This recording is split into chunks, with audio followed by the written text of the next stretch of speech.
Auteur Sivan Dubrovin. Tous les articles 19h19 27 6 2018. Les Russes, comment vivent-ils leur mondial? Vidéo. Cela fait déjà 2 semaines que la Coupe du Monde bat son plein en Russie, emportant par son ambiance festive même les personnes les plus indifférentes au football. Comment le mondial a bousculé leur vie? Pour le comprendre, Sputnik s'est rendu à un tournoi du foot de rue qui se tient actuellement dans le centre de Moscou, 16h22 9/5 2018. Témoignage d'un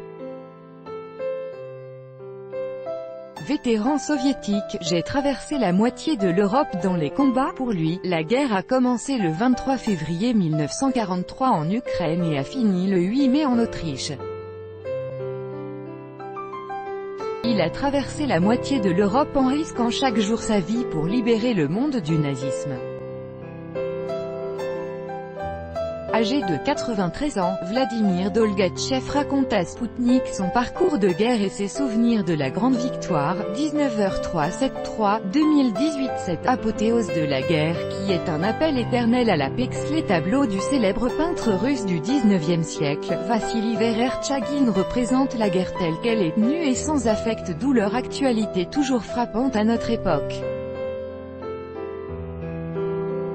Sputnik a assisté à l'inauguration de la grande exposition de ses chefs-d'œuvre qui a débuté aujourd'hui à la galerie Tretiakov de Moscou, 18h47 5/3 2018. Voir Mon petit espace. Le célèbre aventurier russe prêt pour de nouvelles conquêtes à 67 ans, Fyodor Konyukov a déjà participé à plus de 40 expéditions de tout type et n'envisage pas de s'arrêter en si bon chemin.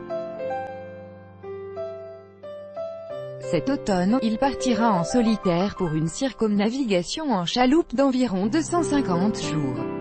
Dans un entretien accordé à Sputnik, l'aventurier raconte ses projets et ce qui le pousse à battre de nouveaux records. 18h27 8/2 2018. Mort ou vivant? L'énigme du corps imputrescible du lama Itigilov persistait depuis son exhumation en 2002. Le corps du Khambo lama Itigilov déconcerte les scientifiques qui essaient d'expliquer pourquoi, 75 ans après son inhumation, il ne s'est pas décomposé et montre jusqu'à présent, selon certains témoignages, des signes de vie.